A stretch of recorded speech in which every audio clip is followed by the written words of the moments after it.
What's going on, everybody? Thank y'all for tuning in. It is our normal Thursday episode of the Crawford Chronicles. I'm your host, PK, and as always, I have Homer, Chris, Sweetby Bones, Bryles. Fellas, it's good to see you. Back-to-back nights. I'm back home. Got the light. Don't have to use the dome light in the car. We'll worry about Mother Nature getting too dark outside. So, good to see y'all again, man. How y'all doing? Yeah, man, I was gonna say it feels like it's been a fortnight since the last time we all got to hang out, but yeah, man, I'm glad that we're back here. It's been a very long week of no baseball stuff outside of the All Star Game stuff, but I'm ready to get cracking on this second half of the season. Browse, how's your week going, man?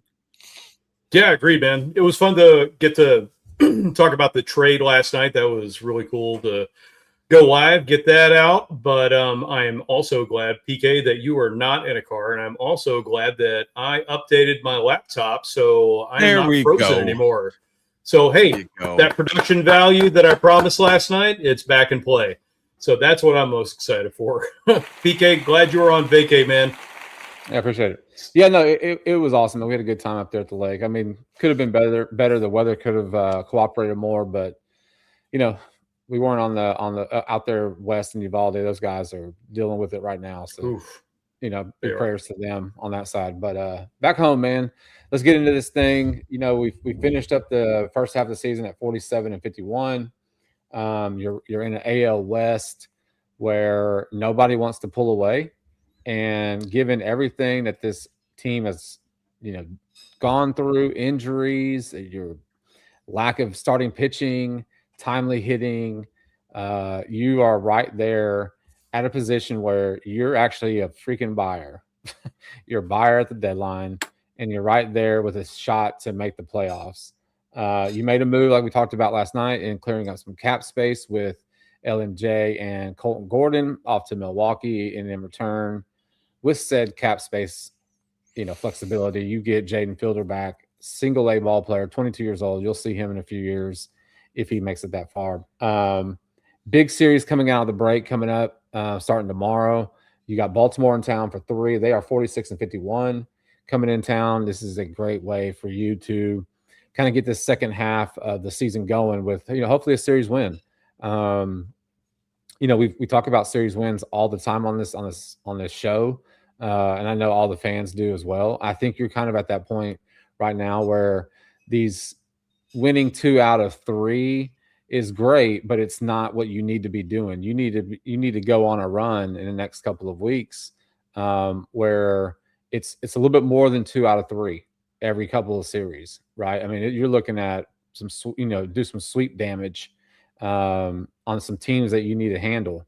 And it could start this weekend with Baltimore. I mean, you got Miami coming in right after them. Miami is a really hot young team. They've got a lot of talent on that roster, and they have been playing some fantastic baseball. So first, you got to get through Baltimore. But let's recap the first half. I mean, guys, anywhere we want to start, let's just kind of go. Chris, take us. You're hitting lead off on the recap. All right. Well, I mean, I think we can pretty much start from opening day. The Astros started the opening day again with Josh Hader on the IL, and I think that's pretty much going to be the common theme. Maybe not as bad as it was last season, but it's still enough to where it's definitely affected the first half of the season. Pitchers getting hurt, hitters getting hurt, backup hitters getting hurt, and it was just, I mean, injury wise, like I said, man, it was tough to kind of get anything going. I mean, you had Imai Burrows definitely did not perform the way that we, kind of anticipated and hoped that they would perform. We got one guy kind of ball out this whole first half, and that was Jordan, to the surprise of nobody. I'm not going to say anything because I don't want to jinx anything, but Yeah, I'm like, yeah, I mean, so I had to catch myself there. But yeah, I mean, like, honestly, like where the Astros are at, I think I'm more surprised that they're still in the running. I feel like performance wise, I think they're about where I kind of expected them to be. They came into the season. We were all hoping for Cam Smith to, really kind of take off in the second year that he's been with the Astros. Center field, we were kind of, which Jake Myers are we going to see? Are we going to see last year's Jake Myers that hit almost 300, or are we going to see the Jake Myers that we all know and love? Well, spoiler alert, we got the Jake Myers that we all know and love. And then we had the question mark in left field. I mean, was it going to be Loperfido? Was it going to be Zach Cole? Taylor Trammell, Bryce Matthews, and it's just been the outfield, pretty much outside of Cam Smith, which, I mean, we can, that could be debated as well. The outfield has been a revolving door of quadruple A guys and, Cam Smith. I mean, so then you get Correa going out for the year. So now, like, it's a good thing we didn't trade Isak Paredes. I mean, so it's been like the best way to kind of describe it. It's been a roller coaster. There are times where we thought, okay, this is where the Astros are going to put it together. They're hot. And then some shitty team will come up and they'll drop 2 or 3 to that team. Like the Rockies will come in and they'll get swept by the Rockies, and it's just, it's kind of like, it's almost 100% parallel, exactly mimicking the way last season went. I mean, you had the big series win over 4th of July against the Rays. Everybody was pumped, and then they lose the series to Washington, the next one. So, I honestly think, I mean, if anybody had this team, 10, 15 games over 500, God bless you, because, you're a lot better fan than I am. I mean, I was kind of more realistic. But yeah, I mean, injuries and just the complete failure of your starting rotation outside of, Peter Lambert. Right. Rob, what do you think? Think of a name on that rotation. Yeah, that is a whole lot to swallow. Let's put it that way. If you're going to go to the way back clock and go all the way back to spring training, and we're talking about from the get-go, I mean, honestly, coming out of spring, there was a lot to be excited about. Just like you said, we had an extra infielder just in case something happened. He didn't get moved, thank God, and we were talking about that before the season started. I know everybody had their own opinion on that, but at the same time, I was one of the ones that was saying, like, listen, don't get rid of anybody because somebody's going to get hurt somewhere. And, that's exactly what happened. So, I mean, talk about that. That was a blessing in disguise, but there is no way anybody could have predicted, other than, all of us Astros fans that watched everything that happened last year with the bad luck and all that other kind of stuff, all the injuries we were going to have. And, we were expecting high performance out of some of our pitchers in spring training. We thought Amai was going to be the savior. I was looking at him as a number 2. And, we all thought that Mike Burrows was going to come up. He could be a potential number 3. Coming out of spring, he was the potential number 2. So, we had all these expectations, even with a bunch of guys still, trying to rehab, come back up, get back into the rotation and help these guys out. And it just did not happen. We had injuries right and left. The bullpen kind of imploded without Hader anchoring that down in the 9th inning. We didn't expect Abreu to turn into what Abreu is hot now. Garbage. You could say it. You could say it. Hammered ass. Ass. Listen, I've been giving this guy a hard time forever. I was saying he's going to work at Discount Tires. You're going to see him at your local Dick's Sporting Goods. He's going to be putting in an application in at Vape City, all that fun stuff. So yeah, I totally agree. But listen, put the injuries aside. We are right now 4 games under 500. And if you look at all the other divisions, we would be sellers right now. And we actually are not. We are only 3 games out of first place in our division. We're only a couple games out of the wild card. And now we've actually got some things that are moving forward and in the positive direction. And we would not be here, and you nailed this, without Yordan Alvarez. Good Lord. Thank God he is an MVP, man, because if he was not playing MVP caliber ball right now, there is no way we would even be sniffing being buyers right now and trying to make a push to go to this division series, this division title, or even go for the wild card. So listen, I think for the second half, we do have some potential. It's going to be really interesting to see what Dana Brown does. And yes, I did see that comment, by the way. It's going to be interesting to see what Dana Brown does coming up here with the trade deadline. I'm excited about having a little bit of space before the collective bargaining tax. We've got a few things working in our favor. Lance McCullers, thank you for your service once again. And let's see what we've got coming up for the second half. But, for that first half, to answer you, PK, I think my biggest way to set this up is saying that I am surprised we are sitting where we are right now. Yeah, I think back to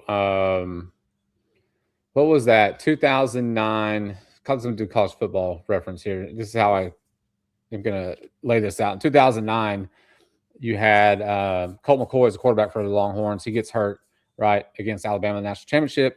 And then Garrett Gilbert comes in, right, true freshman. And he was the 5-star, the next guy, right? And he petered out, right? And so when you miss, like they did with Garrett Gilbert, it sets your organization back years, right? So I look at it with the Imai and Burrows, right? Where you go over and you get Burrows, right? He comes with all the hype, all the dominating stats, right? And it's easy for us to sit here, in July and say, we missed on Imai, right? But coming over, if you went solely based off the numbers and all that he was doing over there, you're like, this is the savior. This is the dude, and we're going to get him for, 18 million for a year, and he's probably going to bounce, because he's going to go test the market. That was the goal. Burrows in spring, Burrows dominating. I mean, both Burrows and Imai. And so you're coming in with 3 guys, HB, Imai, Burrows, right? You're kind of hoping that Javier is going to go back to doing Javier things, but you missed. So far, you've missed on Burrows, right? Extreme inconsistencies. Only a handful of outings has he had where it's like, this is the Burrows that we expected to have, right? And now he's down in Sugar Land. With Imai, you had shoulder fatigue in like the first week of the damn season, right? And he's been either 10, 11 Ks in an outing, 6 innings, 7 innings, or he can't get off the out of the first inning, second inning, or he's getting used to the mounds and all the things outside of baseball, his routine.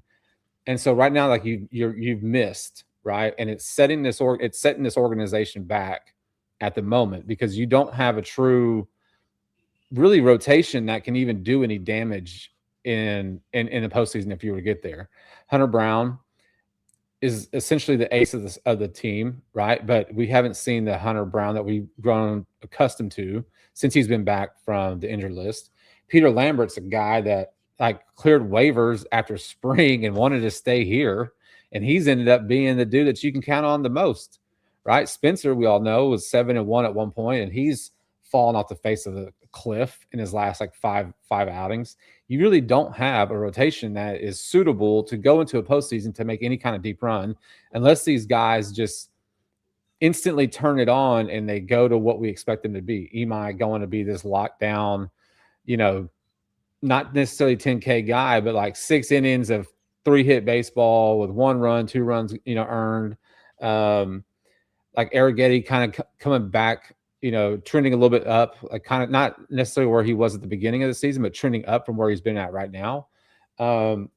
It's crazy that we've had 2 seasons in a row that we've had this many type of issues and question marks on this starting rotation.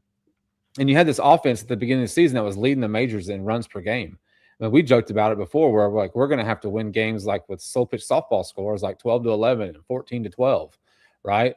And you come off the Boston series.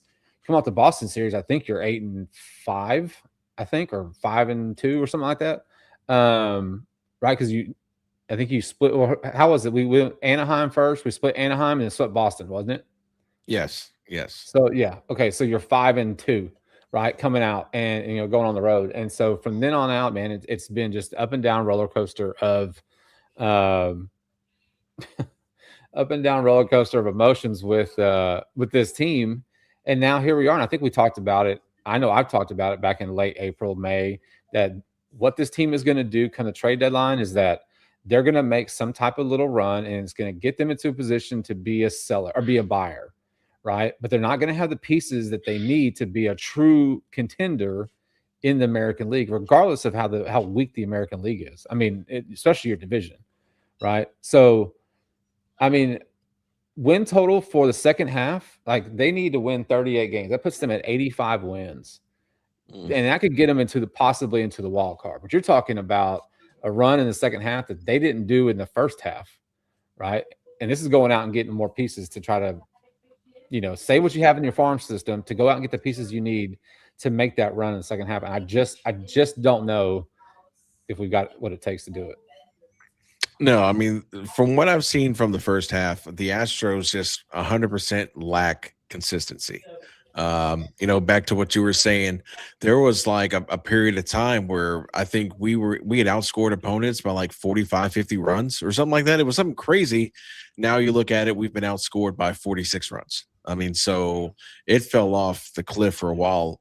But I will say the offense has been a little bit more consistent than basically the pitching staff. The pitching staff, it's had its moments. I mean, the rotation has been hot, hammered dog shit since pretty much all season. The bullpen is kind of rose and then kind of, petered out, kind of rose, kind of petered out.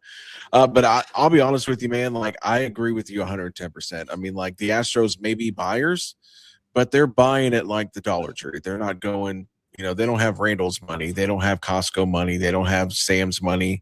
They don't have the prospects to swing that. I mean, like somebody had asked, was this trade for McCullers to free up so they could get Scoobel? That's dude, like that'd be awesome. No, no, yeah, they're not going to get your whole system for one dude for Reynolds. Yeah. I mean, so like, and I'm not saying that the Astros can't put it all together. I mean, but like you're expecting Hunter Brown, which I believe he will eventually become Hunter Brown that we all know and love. I think Peter Lambert, I think he'll be fine. But now you're expecting guys like Emai to automatically flip the switch and just become the Emai that we're hoping we were going to get. You're expecting Wisniewski and Brunel Blanco to come back after Tommy John surgery last year and just be, like, I'll be honest with you, Javier hasn't looked like Javier since he signed that extension. I mean, so there's that. And not Javier. I mean, Brunel Blanco's coming back from Tommy John. So those guys, they're probably going to have pitch counts. I mean, you're going to slowly work them back in, but like, it's just, I feel like that there's too many holes on this team right now. And like, I mean, as much as I would love to see a playoff run, I mean, like let's be realistic. How far is this playoff run going to get? Maybe the wild card. If we're lucky, we'll get a divisional series out of it. I mean, but like, and I don't want to be Debbie Downer. I mean, but like you're expecting your plethora of mid-card outfielders and whoever they get at the deadline, it's going to be someone that's, mediocre to maybe a little bit above average. But that's not going to be enough because you're still an outfielder short. So you're still 2 starting pitchers short. You're still Kevin Biggio short, I mean? So, but yeah, I mean, like, can they do it? Yeah. I mean, hell, any team can get hot. I mean, like, do they have the guns to withstand an act as of right now? Do they have the guns to withstand an actual for real playoff run? No, not at all. But yeah, I don't know, Browse. What do you think? I'm going to go glass half full on this one. I know you went glass half empty. So we've got Jeremy Pena coming back, and I think that's going to anchor down this infield. That's definitely going to help. Walker, I know, is a streaky hitter, but at the same time, he's been more of that first baseman that we were hoping that we were going to get and that we were going to have from his contract even last year, and that we were expecting him to continue on being this year. So I think that's going to be good. I'm a little bit disappointed in Altuve. I'm not going to lie. I think that, he definitely needs to kind of corral his heat map, as we've made fun of a number of times with Travis T, by the way, on X. Shout out to him. But anyway, point being is I think that when Jeremy Pena comes back, that's going to anchor in our infield. And not only that, I think that our pitching is going to start to improve. I think it has to. The All-Star break could not have come at a better time. all these guys needed to take a break. Arrighetti was starting to just get hammered. Brown was starting to get hammered.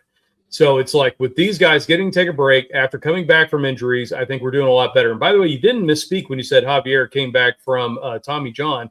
He just came back a little bit earlier. But no, I don't think Javier is your answer by any means to this rotation. I'm very much hoping that last start he had on Sunday against the Rangers was just a spot start because they needed somebody to eat some innings up. So what I'm hoping moving forward is they're going to follow their plan, put him in the bullpen to solidify that just a little bit more. And then moving forward, you're going to see some of these guys come back in. Now, let's get back to the trade deadline real quick. You are 100% correct. We need 2 outfielders. So we've already talked about it. I think Jake McCarthy is the guy that we need to go get from the Rockies. If they can pull somebody that's more than a mediocre quadruple A player that we've just been rotating in and out, just like you were saying, then we can actually solidify this outfield again, and that's definitely going to help. I don't think, and don't get me wrong, I'm a huge Loperfido fan, but I do not think the group of guys, including Loperfido, can really help us out. Now, I also agree that Kevin Biggio should get a shot. At least give this man a shot because he has been lighting it up in AAA. And he can play left field. He can play a little second base. He can play a little third base. He can play a little first base. So guess what? Would you rather have him out there or Nick Allen right now? I'd rather have Kevin Biggio. Real quick, and then I'll let you continue since you brought up Biggio completely like unprompted. Here's my thing. Like Bryce Matthews, I think he has 15 walks to 71 strikeouts. That's the killer, is that these guys, these young kids, strike out. Right. And I'm not saying that Jordan doesn't strike out, but Biggio's splits, and I get it. It's AAA. Oh, Kristaps, it's AAA. But his strikeout to walk ratio is almost 1-1. If it's not, he's got more walks than strikeouts. And I'm not saying you call up Biggio, he hits 300, hits 30 home runs. But golly, can we just have a guy maybe walk and not strike out with the bases loaded? All right, that's it. Browse tag, you're back in. All right. So what you guys probably don't know is we get media updates from the Space Cowboys every single day.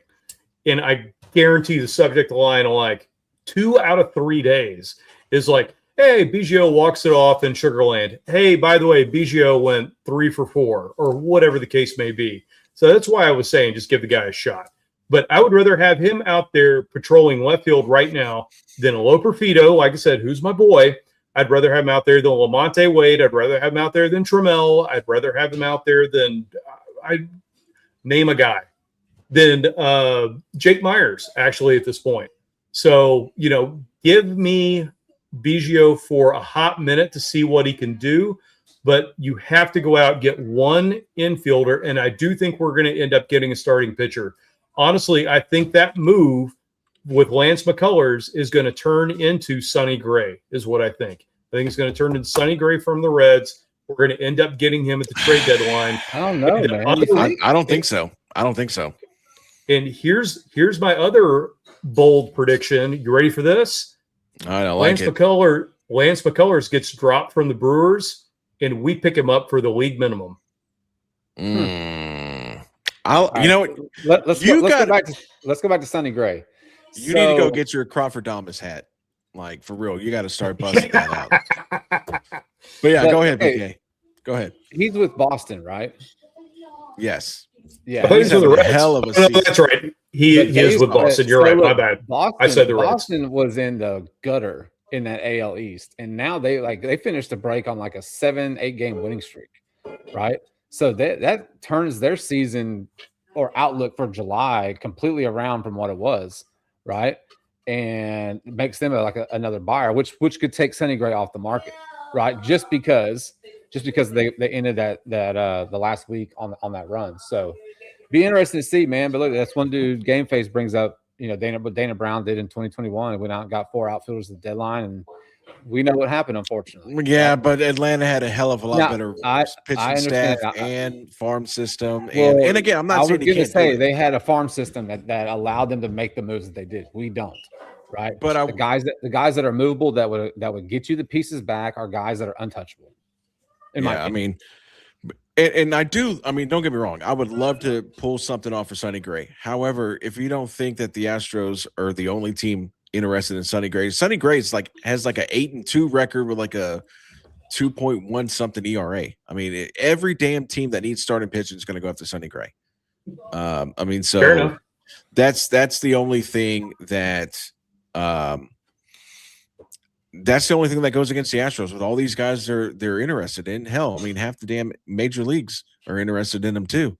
And I forgot who put it out, but there was some report from some guy who is a minor leagues farm system ranking nerd, and he had the Astros ranked 30th, so dead last in the farm system. I mean, yeah, but they've always been freaking dead last. Dude. They always have guys that come. I get it, guys. I mean, I don't know how they're dead last. They got 2 guys in the top 100 now. I mean, so I mean, it is what it is. I'm not saying that you couldn't pull something off for Sonny Gray. I don't think you're going to pull something off for Scooble, which again, I still have my beard on the line. If they get Scooble, I will shave the beard off. There's no way. That's why they're not getting Scooble. No way. That's why I'm putting my beard on it, because it's not going to happen. Now, again, if they're able to work something out for Sonny Gray, that would be fantastic. And I would give Dana Brown, I mean, unless he had to trade like Alvarez or Neans, then I'd be like, yeah, that was a stupid trade. Dana Brown's contract ends at the end of this season. I got a feeling if he's going to be going hard to paint this if deadline. He's going to make a move to get him a second contract so that he can get paid while doing nothing in 2027 when there's a strike, like now's the time. Now's the time, right? Go make a freaking move and go do something. Cook like you did in Atlanta. That's why you were brought here, was to get the farm system back up, which, yeah, you've got some talent. You got some talent, but your rankings aren't there.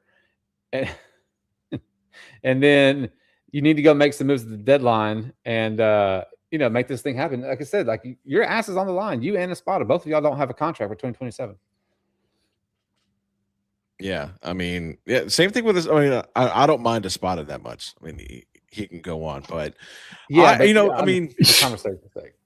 I mean, but okay. So before we get too in depth with the trade talk, so let's kind of reel it back into the first half. All right, let's give, and we don't have to break it down to like pitching and bullpen and hitting. Overall, we got backup catchers. Overall, what grade do you give the Astros for the first half of 2026? Bryles, go first. Or if you want, you can finish. PK go first. No, that's fine. C plus, I guess. And the only reason I say C plus is because you had to navigate all the different injuries. You had to navigate just the expectations that you had for the pitching staff and everything like that. I mean, it's honestly, if you think about that, the way that the guys that were counting on performed, they didn't.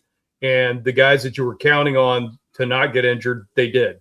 So I'm going to give a C plus because we're still in this. Hey, this is not the worst place to be. We're sitting here talking about being buyers and trade deadlines and stuff like that. We're not talking about like, okay, well, maybe we can move this. And then we're going to Chris, since he knows the minor leagues more than anybody else, and saying, hey, who can we get from the Tampa AA system? So we're not talking about that. So I'm going C plus. Well, okay, before I get my grade, I feel like what it is with Astros fans in general, especially me, it's like it's not enough just to get into the dance, right? Like we're accustomed to making it deep into that tournament, right? So like making the moves to just get the wild card and have a playoff series and all that shit, like cool, like that's for Seattle to like, try to achieve. Is just get into the party, right? Houston and the Astros. Like when we get in, we are accustomed to them making a run. I mean, we know the track with 7 ALCSs in a row, right? The 2 World Series where we should have had at least 3 total. You know what I'm saying? Like we're used to making deep runs. So like getting moves done just to get into the tournament is really not enough. And so you look at it from a whole and it's like, well, like Jordan has been the team MVP, probably going to be the AL MVP, right? I mean, he is mashing. We know that, right? Peter Lambert's been a great story. Correa going down was terrible, but like I think overall, like you just have to give them an average. They're an average team, so I would give them just a C, right? And if I gave him a C plus, it would solely be for Jordan just being a machine at the plate. I mean, the team's average. It's just regardless of the injuries and what you had to do to fill those spots. I mean, it's just an average team, man. But we're accustomed to this team putting on a show, dominating, and so we're not seeing that right now, obviously. Yeah, and honestly, here I was thinking that I was going to be Mr. Poopy Pants over here. I think I was going to give them a grade of C minus.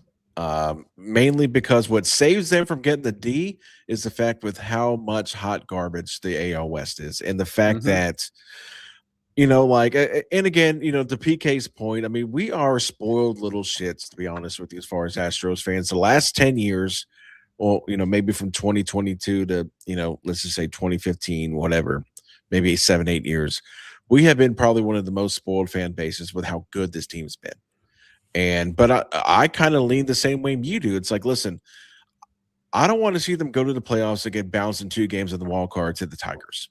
I don't want to see that. If you're going to do that, then just don't go for it. And maybe that's a terrible idea or a terrible attitude. I want to see them go, and I want to see them make it back to the World Series.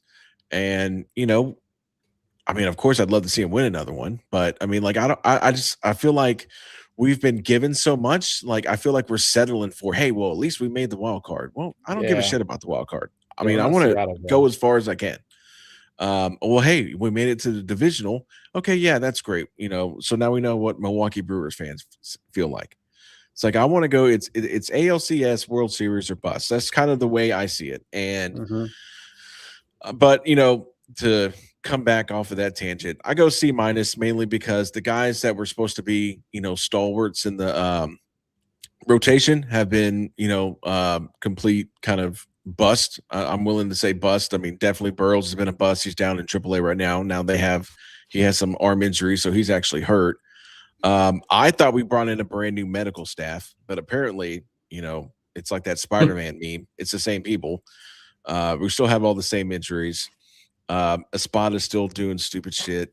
I mean, so C minus. I wish I could give him a C plus, but it's been a tough roller coaster. It's a good thing I have blood pressure medicine.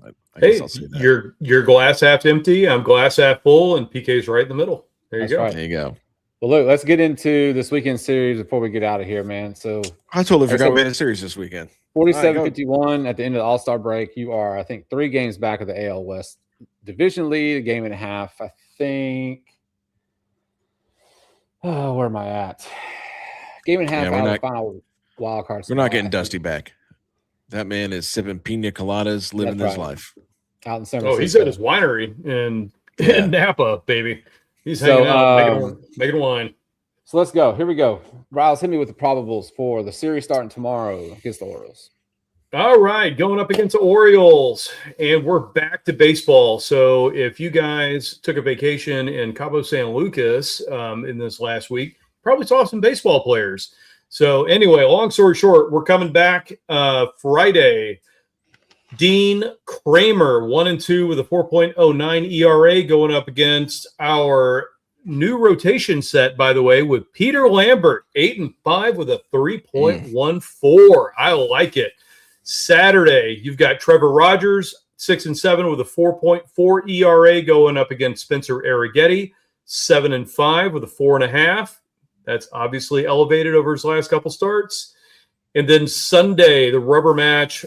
Well, hopefully not the rubber match. Hopefully the one for the sweep. It's going to be Kyle Bradish, 6-9 with a 3.61 ERA against Hunter Brown, 1-0 with a 3.57.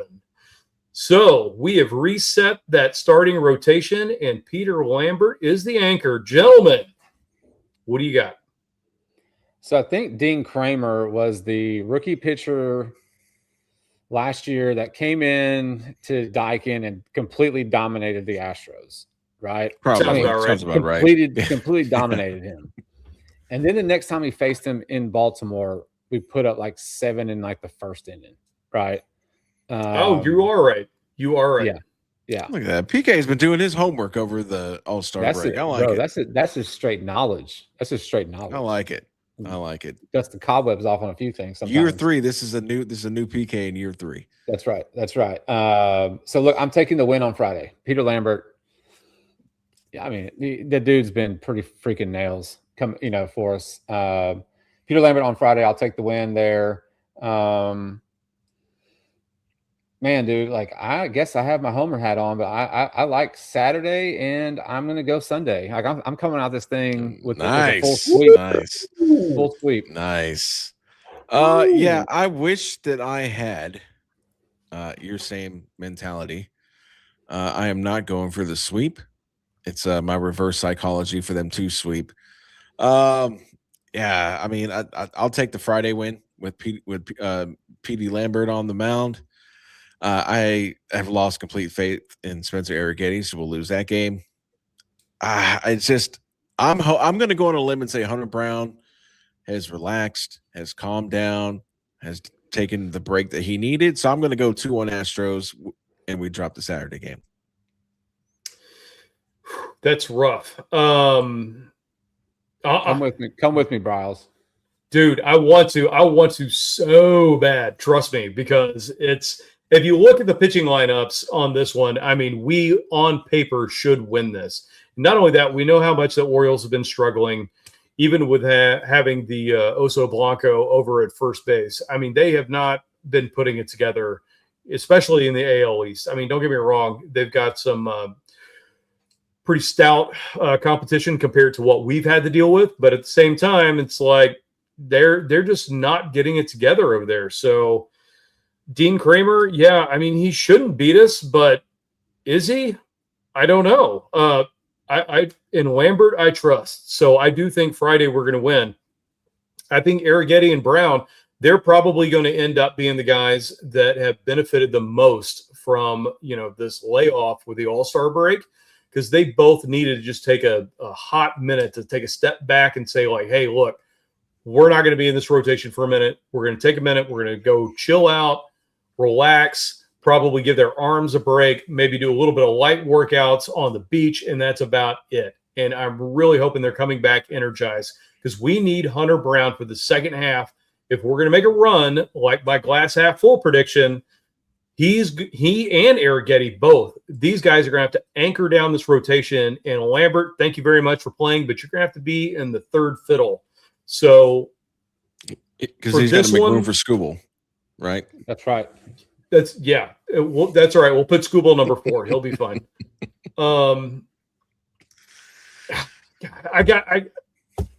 gonna roll with you, man. We're going sweet. Talking about. We're gonna do That's what I'm talking about, Brian. There we go.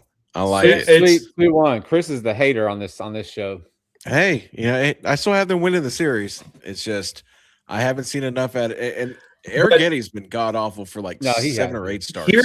Here's the problem: is we're going to have the opportunity for the sweep, and then Espada's going to sabotage us with the Goon Squad. The Goon Squad on Sunday. I don't know if they'll do that to Hunter Brown though. But maybe not Hunter Brown. You're going to come back on Monday against Miami with pitchers number 4 and 5 in your rotation to start that series. Ooh, 4 and 5 in the bullpen.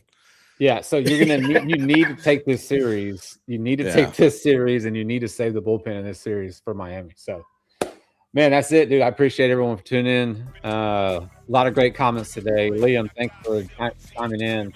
And we'll be back on Sunday for the weekend wrap-up.